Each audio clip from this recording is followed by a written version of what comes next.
Di zaman sekarang, media sosial seperti udara yang kita hirup setiap hari. Coba ingat pagi ini. Begitu bangun tidur, apa hal pertama yang kamu pegang? Ponsel bukan? Tanpa sadar, jari kita otomatis membuka aplikasi, terus menggulir layar TikTok atau Instagram, meski mata masih perih dan belum mandi. Fenomena ini bukan cuma terjadi pada remaja. Ibu-ibu grup arisan di WhatsApp bisa kirim 100 pesan dalam sejam, bapak-bapak sambil nyetir motor masih sempat buka Facebook. Kenapa sulit sekali berhenti? Ternyata, ini bukan cuma soal kurang niat atau malas, tapi ada permainan rumit antara otak kita dan trik tersembunyi di balik layar. Otak manusia punya sistem hadiah alami. Bayangkan kamu dapat hadiah uang Rp10.000 setiap kali buka dompet. Pasti kamu akan buka dompet terus kan? Media sosial bekerja seperti itu. Setiap kali dapat like, komen ramai, atau lihat notifikasi baru, otak mengeluarkan dopamin, zat kimia pembawa rasa senang. Dulu, dopamin ini muncul saat kita dapat pujian langsung. Kamu pintar, atau pelukan dari ibu. Sekarang, media sosial memberinya secara instan dan berulang-ulang. Mirip seperti memberi permen kecil terus-terusan pada anak kecil. Lama-lama ketagihan. Di Amerika, ada eksperimen menarik. Tikus diajari menekan tombol untuk dapat makanan. Awalnya, mereka tekan tombol saat lapar. Lama-lama, mereka tekan tombol terus meski perut sudah kenyang. Persis seperti kita yang terus scroll meski mata sudah lelah. Tapi ada hal lain yang lebih dalam. Media sosial menyentuh kebutuhan dasar manusia. Ingin diterima, takut dikucilkan, FOMO, dan pengakuan. Contohnya, Rina, mahasiswa semester 3 di Jakarta. Setiap kali upload foto jalan-jalan, dia terus pantau berapa like yang masuk. Jika dapat 100 like, hatinya lega. Tapi jika cuma 20 like, dia merasa gagal. Padahal, tahun lalu, foto wisuda keluarganya di album fisik hanya dilihat 10 orang. Tapi itu cukup membuatnya bahagia. Kini, jumlah followers dianggap ukuran kepopuleran. Tapi semakin kita kejar ini, hati justru makin kosong. Penelitian Universitas Pennsylvania 2018 membuktikan mahasiswa yang mengurangi media sosial 30 menit per hari selama 3 minggu merasa lebih bahagia dan percaya diri. Sebaliknya, grup yang bebas menggunakan media sosial melaporkan rasa kesepian meningkat. Aplikasi-aplikasi ini juga punya trik licik. Pernahkah kamu merasa sudah 2 jam nongkrong di Instagram? Itu karena fitur gulir tak terbatas, sengaja diatur seperti jalan tanpa ujung. Di YouTube ada fitur autoplay video berikutnya. Di TikTok ada fitur langsung swipe ke konten baru. Notifikasi juga dirancang acak, kadang dapat like, kadang tidak, mirip mesin judi slot yang bikin penasaran. Mark Zuckerberg, pendiri Facebook, pernah bilang dalam rapat internal, "Kita harus buat orang merasa takut kehilangan sesuatu jika tidak membuka app setiap 5 menit." Bahkan warna merah pada notifikasi sengaja dipilih karena merangsang alarm di otak, seperti lampu darurat. Efeknya ke mental kita bisa bahaya. Ambil contoh Andi, karyawan di Surabaya. Setiap lihat foto temannya liburan ke Eropa, dia langsung merasa hidupnya tidak berarti.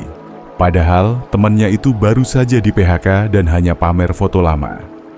Atau kasus Sari, siswi SMP di Bandung yang dibully lewat kolom komentar TikTok karena jerawatan, sampai mogok sekolah.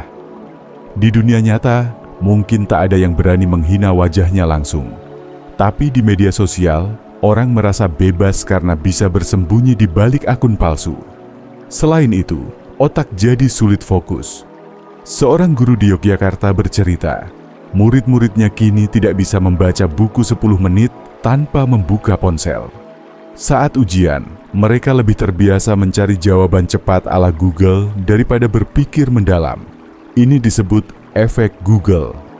Otak malas menyimpan informasi karena merasa tinggal search saja. Yang paling parah, hubungan pertemanan jadi palsu.